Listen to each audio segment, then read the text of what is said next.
Good morning and happy Sabbath, everybody. We'd like to welcome you to the Granite Bay Youth Sabbath School. Before we get started, we will have a few brief announcements. First and foremost, we'd like to welcome you to the Zoom, or invite you rather, to the Zoom that's going to be taking place at 6:30 on Monday nights for a prayer meeting. So be sure to look out for that. We also would like to encourage you to leave a comment letting us know where you're from. We have viewers from all around the world, and this youth group really has grown from being something just small here in the northern part of Northern California to all over the world. So please let us know where you guys are from, and we'll be more than happy to talk to you guys later about that. Also, while you're at it in the comments, go ahead and let us know how long you've been watching. We have been having people watching from a long time ago, maybe at the very beginning of this whole thing, or maybe you're a first-time viewer. And if you have other people that you'd like to let know about this Youth Sabbath School, go ahead and let them know as well so they can also be blessed by this ministry. Before we begin, we have Josh and Jasmine here, and they're going to be giving us a special music. So, guys, off to you guys.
Welcome back, and we'd like to welcome you officially. 1 second. Give me a thumbs up when you're ready. Say something about the special music. Yeah.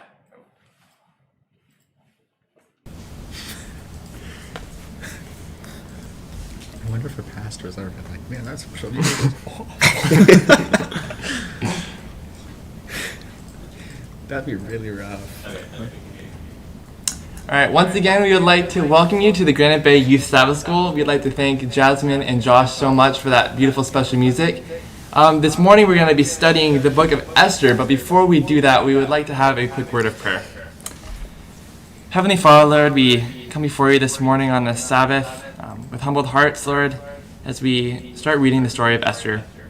God, we just ask that as we study this important book of the Bible, Lord, that you would just give us insights directly from heaven, Lord, so that the people that are listening to us would be blessed by you, not by us. We ask all these things in your name. Amen. Amen. All right, we are not Anella or Andreas, but we will do.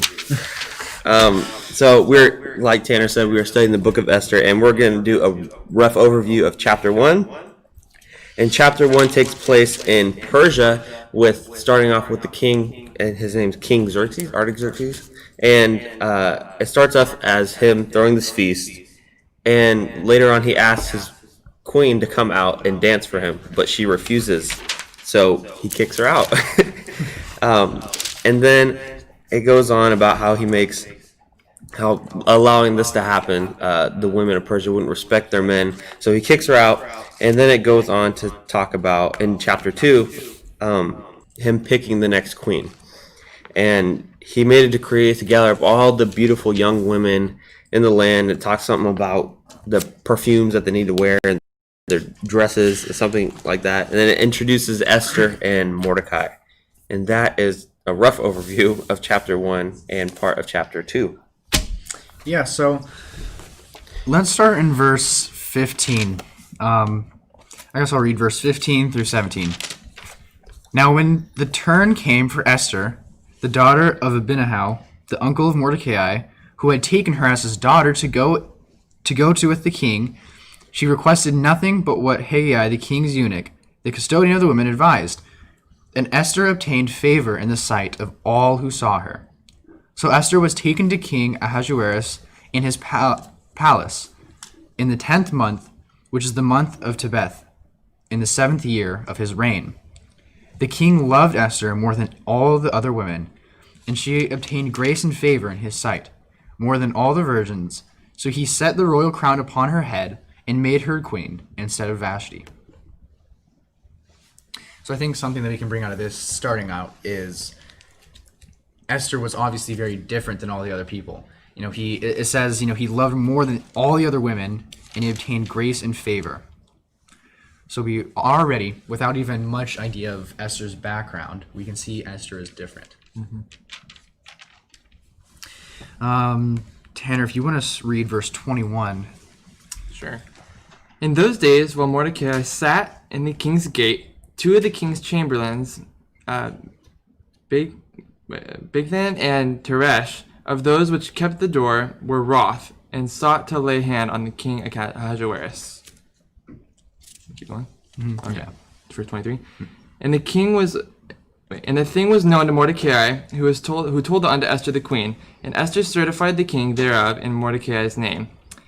And then inquisition was made of the matter, and it was found out.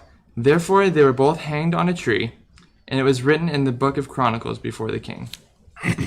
All right, so we have, in these two sets of verses, we have, I think, a good introduction to two of the main characters. We have Esther and we have Mordecai, both of which are now favored by the king.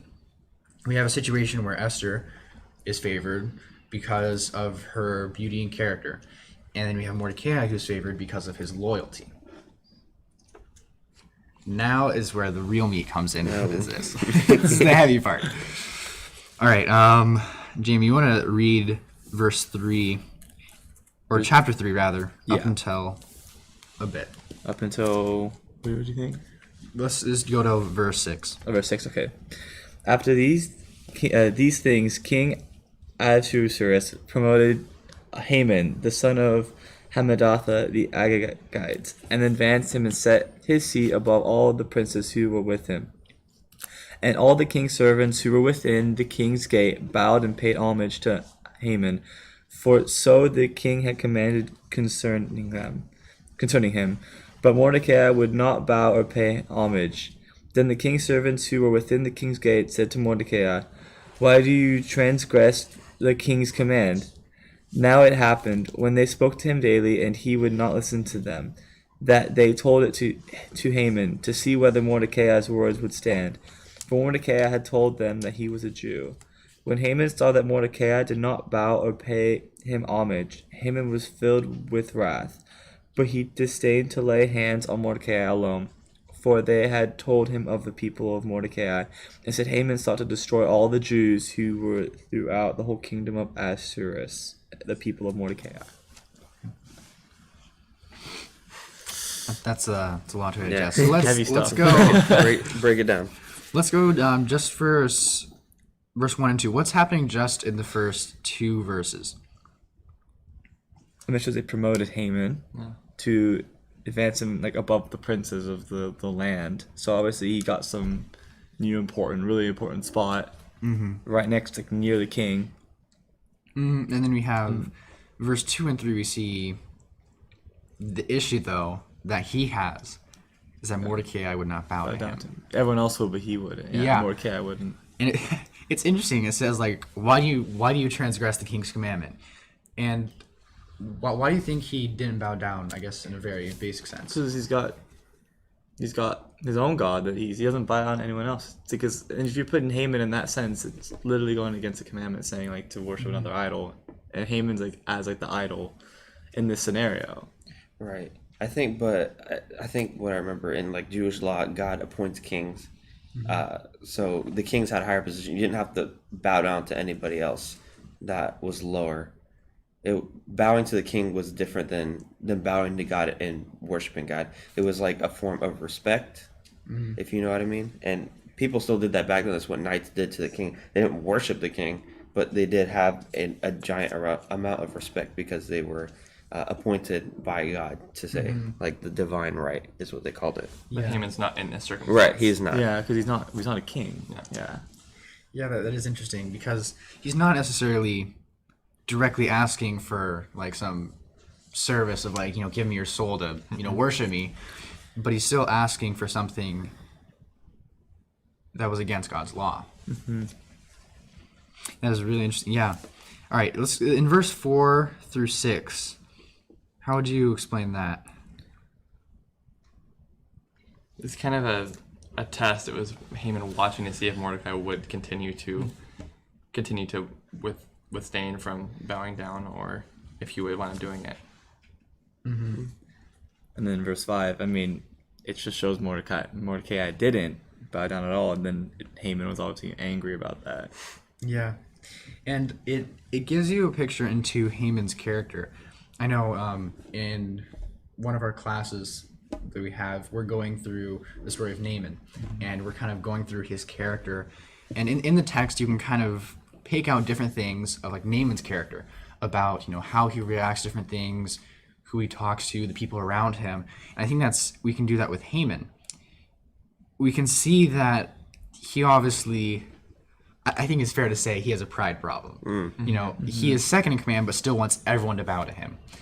And so much so that when someone doesn't, it says he's filled with wrath. And in verse 6, he wants to lay hands on Mordecai.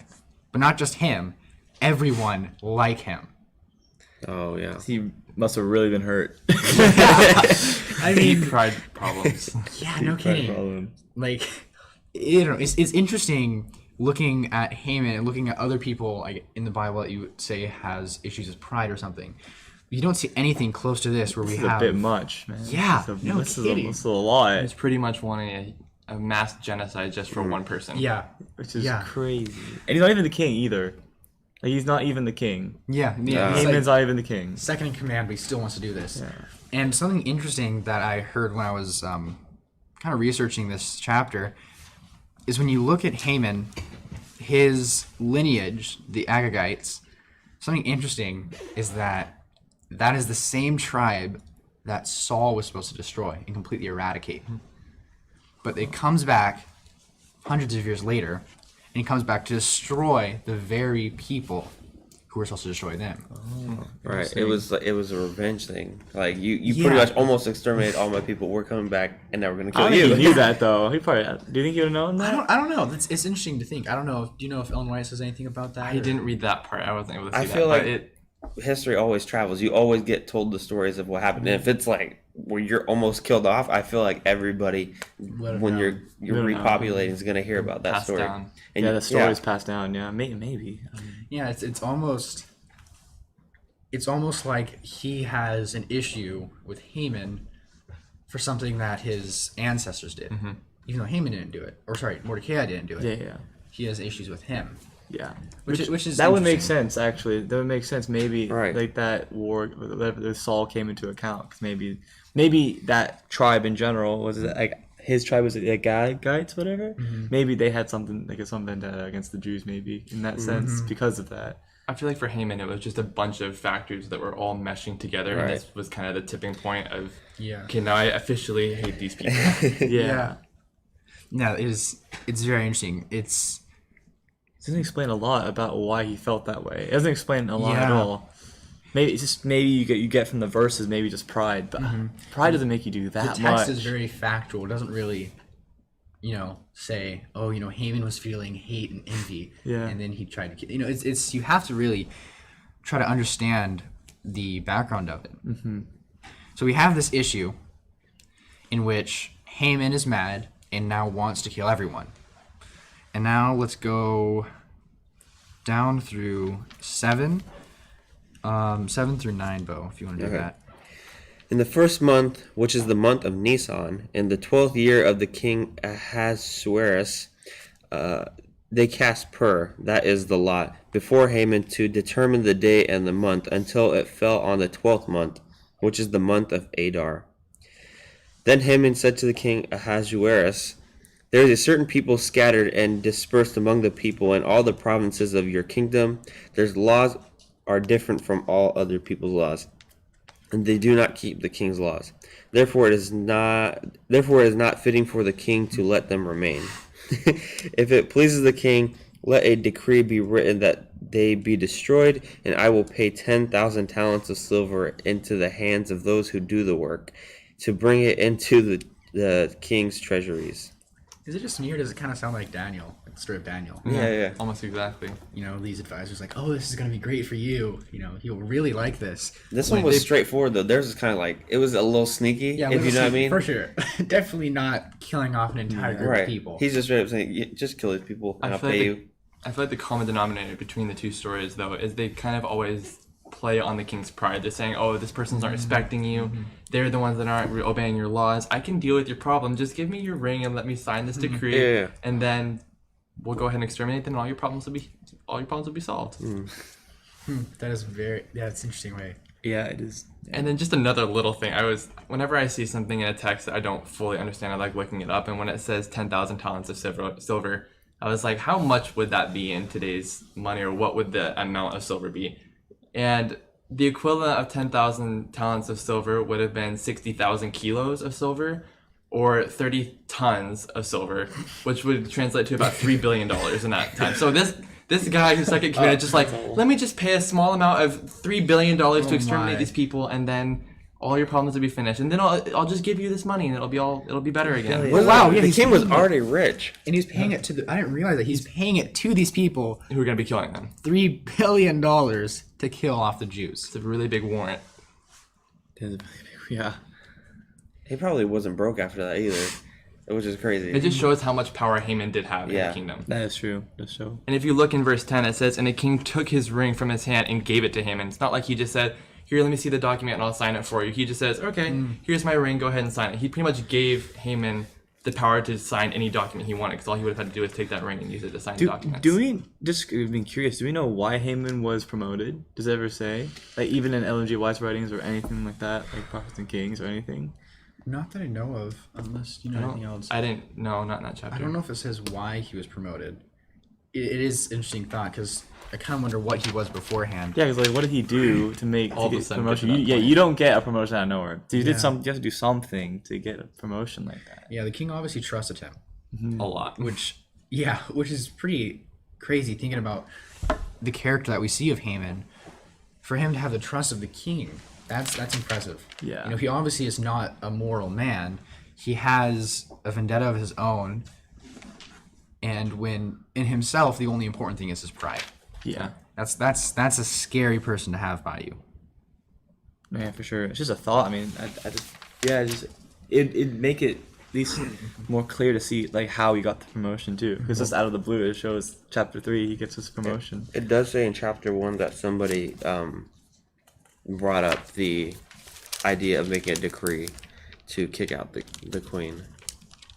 I don't know if that was him, Yeah, but maybe it pleased the king. I mean, Maybe. maybe it was him. The beginning It of his doesn't really- advisories. Yeah, Is that advisory position? yeah. It could have been him. Yeah, It doesn't necessarily say. Something I want to bring out in the verse we read is it says, "There's a certain people scattered and dispersed among the people in all provinces," and it says, "Their laws are different from all other peoples, and they do not keep the king's laws. Therefore, it is not fitting for the king to let them remain." It's kind of a scary thought to think that in their mind, it was justifiable that if you were not the same as everyone else, you shouldn't be there. Yeah. And it's kind of scary to think that we know history repeats itself. And it's scary to think that this could very well happen. And the fact that it's not just this whimsical idea of, let's just, have a death decree. It was a serious thing that actually did happen. They had a death decree because they weren't like everyone else, because they had religious laws that were different than the other people. Yeah. Because we know that the Jews weren't necessarily people who, were, vile or uprising or rebellious. The only actual laws that we see that were vastly different were religious laws. So it's interesting that he was able to discriminate on the basis of purely religion. Which is a scary thought. I mean, you said like history repeats itself, so I mean, that could very well happen more in the future today too. Yeah. Or like, I mean, obviously we see like there's obviously some stigma against religion and Christianity in some way anyway. But like, yeah, like it's just history repeats itself. It could get worse, and it is destined to get worse. So What I hate is that he said laws, like if they were all of them. And if you read, like I already said earlier, in the Jewish law, God commences kings. And to disobey the king would be to disobey God unless it goes against what God says. And you can find different things where sometimes maybe it does contradict Persian law or the kingdom's law, but he took probably maybe a few of them and generalized them to all of them and said, they disobey all of them, they don't pay any attention to you and only to God. yeah, that's just for his motive. Yeah. I'd say to eradicate all of them. It's almost it's like in the Roman times where when the Christians were being persecuted, their whole test was, will you worship the emperor? Oh yeah. And that was one thing. Everything else, they were considered Allowed great to do. citizens, but no, if they didn't worship, they were deserving of death. I don't know. It is interesting. It's definitely the same kind of like scenario has definitely been repeated a few times when it comes to Christians and Yeah. Anyways, God's chosen people. Yeah. let's try to get through this verse 11. I'll read verse 11 and a little bit on. "And the king said to Haman, 'The money and the people are given to you, to do with them as seems good to you.' Then the king's scribes were called on the 13th day of the first month, and a decree was written according to all that Haman commanded. So the king's satraps to the governors who were over each province, to the officials of all people, to every province according to its script, and to every people in their language. In the name of King Ahasuerus it was written, and sealed with the king's signet ring. And the letters were sent by couriers into all the king's province to destroy, to kill, and to annihilate all the Jews, both young and old, little children and women, in one day, on the 13th day of the 12th month, which is in the month of Adar, to plunder their possessions." I mean, That's one decree. yep, he signed it. Yeah. It's scary to think how much power was given to Haman. That's what just makes me want to know, what did he do to get that? Because he's got a lot of power to do that. Yeah, I wonder if the king really kind of thought this through. Like, if he actually was like, oh yeah, you're going to eradicate a people group. I don't know, that would be interesting. Because it would seem like that would be a little complicated. Yeah. I mean, it is complicated, but I just understand how they just don't, I guess, think about it. Because Mordecai, I mean, did he know Mordecai was a Jew? I don't know. Because like, Actually, oh yeah, it says in chapter 3, it says, Yeah. for Mordecai had told them that he was a Jew. So I guess he told them. Because I think about this sometimes. Like, we brought up Daniel before. King Darius brings up the decree. Everyone has to worship him. Fully knowing one of his best friends, Daniel, is not going to worship. Yeah. Fully knowing, I mean, and like same with this, I know Xerxes, knowing Mordecai as a Jew, and he's saying, Haman's saying eradicate all the Jews. Sometimes I think, are they thinking straight? You know what I mean? Are they thinking straight? Because, I don't know, obviously maybe like Haman and also the people before that got the decree signed from Daniel, obviously they're probably smooth talkers and probably like trying to negotiate with him with it. But still, I mean, you gotta understand, you can't make an exception for one person. That's the exact same kind of scenarios that's happened in both places. I think that just goes back to the whole issue of pride, as they're kind of just generalizing the whole topic and saying it's this people group's fault, and they don't ever mention, oh, also Mordecai as a Jew, or oh, Daniel is going to be killed in this process as well. They kind of just say, these people are doing this, they're doing so bad, and they're just trying to make that group seem so bad. Yeah, He's that's like, true. oh yeah, that's right, they're terrible. Let's go ahead and kill them. And then after he signs it, then it's irreversible, and they're like, oh, by the way, this guy's a Jew. And then he's like, oh, I can't do anything now. I just feel like sometimes the kings just can't think for themselves. Maybe they're too caught in their pride They're too. just too Just caught in their up pride in the moment. That's true in the moment. I know, but it's just Right. And your anger is probably stirring up because in both scenarios, in Daniel and maybe more of just this one, they bring up that they're disobeying what you're saying. And when you're thinking that, like, oh, someone's disobeying me, you don't That's true. necessarily go to one person and think, oh, it's this person too. You're just like, wow, it's just these people are deliberately going against what I'm saying. you just run on emotion at the time. But it's just interesting to think about. It's like it's happened twice. It's probably happened multiple times, but it happened twice, so as we know of in the stories. And it's just like, I don't know, it just sucks for everyone. I agree with how you get angry or something along those lines. Anger isn't rational at all. It isn't, when yeah. someone's angry, they don't think like, oh man, I really shouldn't punch my TV. But no, they do because they're angry. Exactly. And they're just like going around destroying stuff. It's not rational. You're a different Right. person when you're angry. Oh yeah. Different Yeah. person. Afterwards, Yeah. you think, oh no. Exactly. But the thing with this is you signed it. It's like a contract. You can't go back on a contract. You can't go back on a decree. It's once you've signed it and put your ring on it and signed That's it. your word. That's your word. You can't go back on it. And we see Darius like hate himself for that. Yeah. Or like really can't sleep at night because he literally signed this decree because Daniel's in the lion's den. Yeah. I have a question for you guys because I don't fully understand this verse. In verse 11, verse 11, it says, and the king said unto Haman, the silver is given thee, and the people also, to do with them as you seemeth good. What do you think he's referring to? Because didn't Haman say he was going to be giving the king the silver? Now the king is saying the silver is given you. Oh, I think it already said silver into the hands of those who do the work. Yeah, it's interesting. It says into the king's treasury too, though. So that's where it's thinking. Is he paying him to then the king will pay them off? Yeah. I think it's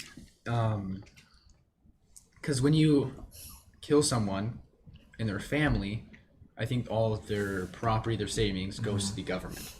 Okay. So if let's say a family, in old Jewish time, when like Saul was king, for example, if someone died and they didn't have any people to pass it on to, it would have gone to their closest heir. But if they have no one, it all goes into the king.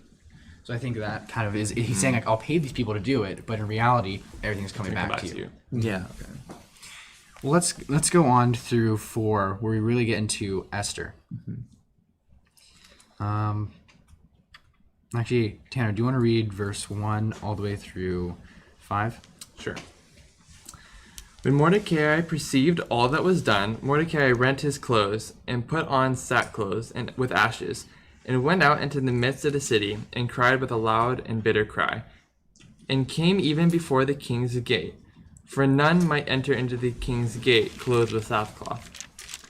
And in every province, whithersoever the king's commandment and his decree came, there was great mourning among the Jews, and fasting and weeping and wailing, and many lay in sackcloth and ashes. So Esther's maids and their chamberlains came and told her that when the queen exceedingly grieved, then the queen was exceedingly grieved, and she sent raiment and clothes to Mordecai, and take away his sackcloth from him, but he received it not. It then called Esther for Hathach, one of the king's chamberlains, who had appointed to attend upon her, and gave him a commandment to Mordecai to know what it was, why it was. So, what do you think this shows about Esther's character? I mean, at this point, she doesn't even know why.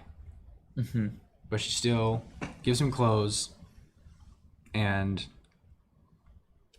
I don't know, I think it's interesting that she first addresses his apparent need instantly. Doesn't even think twice about it. She's like, get him clothes again, get him, to look presentable and stuff. And then he refuses, and then she, figures out what's going on. I don't know. What do you think that kind of shows about her character? She cares. She's caring. It kind of shows that, obviously. She's caring. Like, she didn't even know what the reason was for, and she still went out there. It's an intro to what we'll later see is her selflessness. Yeah. Just without thinking, she's automatically like, I have this ability to take care of these people, so I'm gonna go ahead and That's true. send him the clothing. That's a good point, Send yeah. him some sort of encouragement. Obviously, there's something, so this is the best I can do at this point before I find out what's actually wrong. I like what you said with I have the ability to do this. I think this is really it's polar opposites when you have Esther and Haman. Both of them have this intense ability, Yeah. but one uses it for self gratification and the other uses it for others, purely for others. It's interesting. Yeah, it's definitely very interesting to see the difference between them. And Esther, she was very powerful too, and the king loved her. Didn't the king offer to give her something like Yeah, this is He How later much runs of the up to king- half my kingdom. half Yeah. the kingdom? That's what he'll later which say. is Yeah. yeah. That's intense when you're willing to give that much to someone. Yeah. Yeah. So let's I mean, to spoil the story. just to show how It's- much he loved her in general. Yeah. It's true. All right, so we'll quickly read through, starting at verse 6. So the eunuch went out to Mordecai in the city square that was in the front of the king's gate. And Mordecai told him all that had happened, and the sum of money that Haman had promised to pay into the king's treasuries to destroy the Jews. He also gave him a copy of written decree for their destruction, which was given at Shushan, that he might show it to Esther and explain it to her, that he might command her to go to the king and make supplications to him and plead before him for her people. So the eunuch returned and told Esther the words of Mordecai. Actually, something I just noticed is Haman saying that he will pay the king to do this? Yeah, he's saying, I'm going to give you this much money. Yeah, because it says And that's- Haman promised to pay the king's treasuries. That's why it's kind of confusing, because at one point it's saying the king's paying for something, and then at another point Haman's saying, but I think it is Haman is- paying off the king. That's an intense grudge. When you're willing to pay $3 billion to eradicate something. Mainly for one person. Yeah. That's overkill, man. Literally overkill. All right, so far he's now sending this to Esther. And in verse 10, then Esther spoke to the eunuch and gave him a command for Mordecai. All the king's servants and all the people of the king's provinces know that any man or woman who goes into the inner court to the king who has not been called, he has but one law: put all to death, except the one whom the king holds out the golden scepter, that he may live. Yet I myself have not been called to go into the king these 30 days. So they told Mordecai Esther's words. And Mordecai told them to answer Esther, do not think in your heart that you will escape in the king's palace any more than all the other Jews. For you have remained completely silent at this time. Relief and deliverance will arise from the Jews from another place, but you and your father's house will perish. Yet who knows whether you have come to the kingdom for such a time as this? Then Esther told them to reply to Mordecai, "Go, gather all the Jews who are present in Shushan, and fast for me. Neither eat nor drink for 3 days, night or day. My maids and I will fast likewise, and so I will go into the king, which is against the law. And if I perish, I perish." That is so cool. I mean, a lot to digest in those verses, but if you caught that, Esther's brave, super brave. Like Yeah. I was saying, a shadow of a doubt. That's It's interesting. And She's straight rational, away, though, too. I mean, you see in verse 11, she's like, look, if I go in, I'm going to die. Yeah. And then Mordecai says, well, yeah, but you're going to die anyways. To some extent, he says yeah, that. yeah. It's kind of blunt, where he's like, don't think that you'll be able to, Survive survive this it. one, just because you're close to the king. Yeah. And I know this is a very cliche verse, but I still love where it says, "Yet who knows whether you have come to the kingdom for such a time as this." Yeah. Esther didn't necessarily have to act. Mordecai was talking about this before. Deliverance will come from somewhere else, which I think both reflects on both of them. Mordecai had faith. He knew that the Messiah would still come. yeah. So he knew they couldn't be completely wiped out. But he also knew that Esther was there for a reason. No, I mean, definitely. I mean, yeah, I mean, definitely. It's pretty obvious that she was there out of all the other queens that could have been, and in the scenario that it's in right now, it's clearly she's there for a reason. You can just see how God works. You know what I love when you brought up the whole Saul story? It was like God knew that this was going to happen. He knew that Saul wasn't going to kill him off. So the answer to the whole problem would be Esther in the end, if you know what I mean. Yeah. It's so true. It's like, when someone says, they're 2 steps ahead of you, it's like God's Got literally generations. Yeah, exactly. Yeah, it is true, because he doesn't. That is interesting to bring that up, because he doesn't tell. At least I don't think he goes and tells David to eradicate them, or I don't think he tells any other kings. It was only Saul's duty, and when he didn't do it, his answer was Esther. Yeah, Yeah. that's so cool. Wow. Yeah. Interesting. Yeah. And I also just love the verse, the last part of verse 16, where it says, "And if I perish, I perish," because it shows, like you'd already said, she knew she was going to die one way or the other. So she could either use the situation that God's given her in her position and power to try to stop something, or to try at least bring up an issue. Because eventually we see she doesn't stop it. They still have to wind up fighting, but God helps them, and I'll read a quote about that later. But she does what she can based off what she's been given by praying. And she has that holy boldness to go ahead and continue with this plan. I think that to go along with our theme of the Christian, I think this is something that we can testify as the standalone Christian, or the leader Christian to some extent. But I think that something is interesting when you look at secular ideology, or especially when you go back to more of the original ideologies of philosophy in Greek. The idea of death wasn't necessarily, scary to them per se. They just didn't want to die and be forgotten. That was the idea of death that scared them. But But I mean, they say you die twice. You die when you physically die, and then you die when your name's never remembered yeah, as well. Yeah. So so it's they have this fear of death. But I think the really cool part of the Christian, or Esther in this scenario, is she doesn't fear death, because she knows there's always something beyond death. I think that's what gives the power to the standalone Christian. Of course, that's in a very extreme sense when death is involved and life and death is in the balance. You don't have to fear death. But I think in a practical sense, something we can always look for is there's always something better.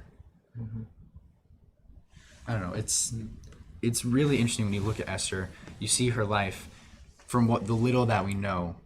it And takes she's willing to die. It takes a lot of faith to do that too. A ton of faith, because yes, like you said, anything to do with death is not an easy situation at all. I mean, I wouldn't want to die. I think any of us would want to die, even though we will have something better in heaven, but we just don't want to die. The thought of not existing, it's like it's not like when you're laying in your bed and your eyes are closed and you can still breathe and stuff.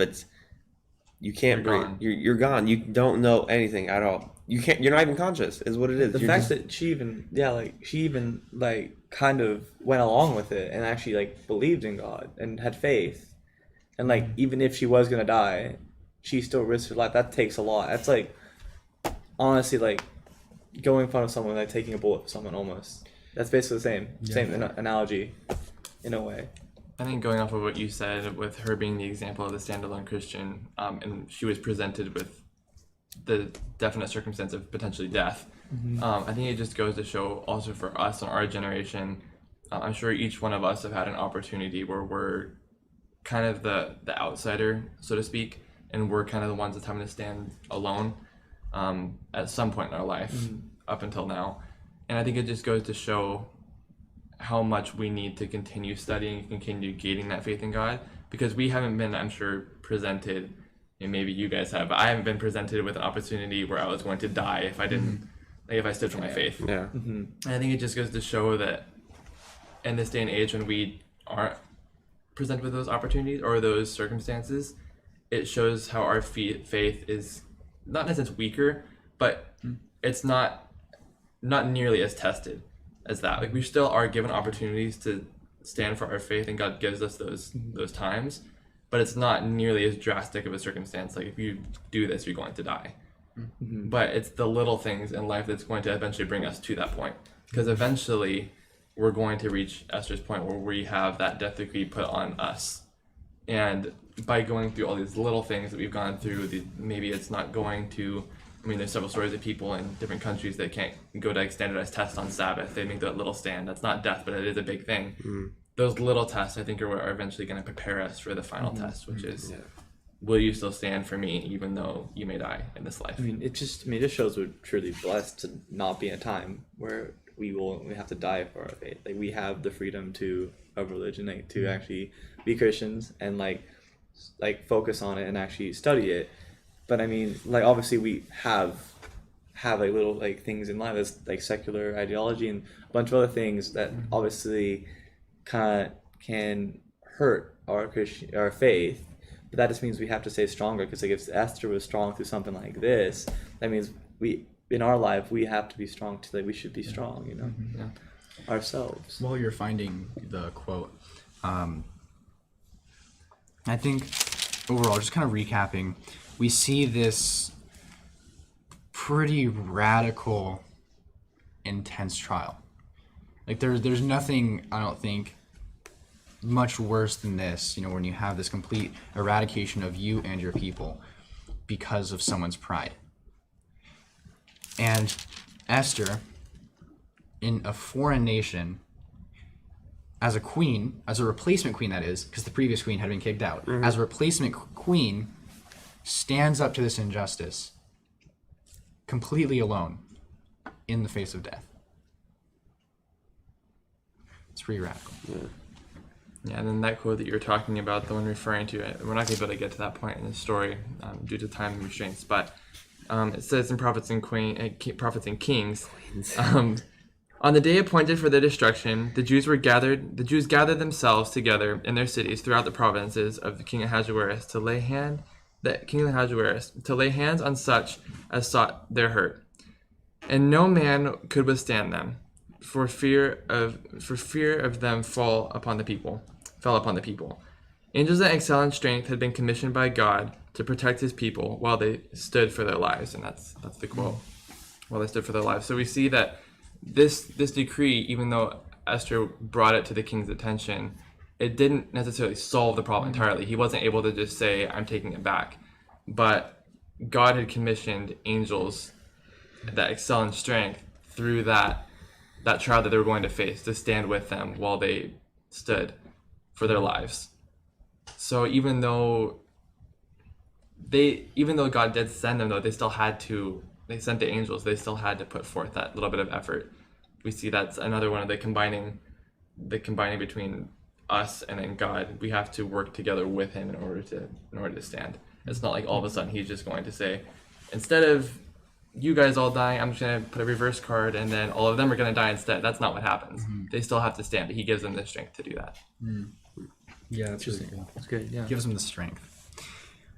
So, kind of as we wrap up here, we encourage you guys, there's still a lot left of the story of Esther.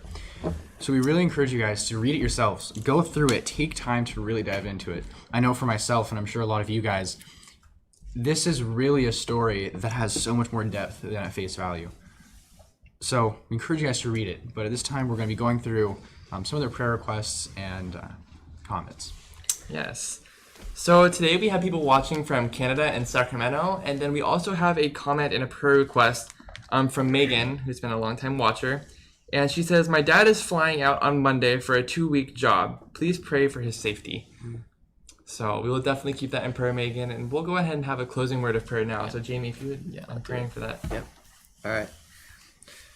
Dear God, thank you for this day. Thank you that it is your Sabbath day, and thank you that we can rest for this day, and thank you that we had this Sabbath school little study time. Thank you that it went well, and I hope everyone learned something, and thank you that we can dive into your word, and we have the privilege to do that. Please help us to be strong in our faith, and also please also be with Megan's dad. He's flying out for 2 weeks. Keep him safe, and just help everything to go well there. I'm sure you will, because you always keep your promises. And also, just again, thank you for this day, and thank you for the study, and thank you. Please help us have a better rest of the Sabbath day. In Jesus' name, amen. Amen. Thank you guys for watching. Thank you.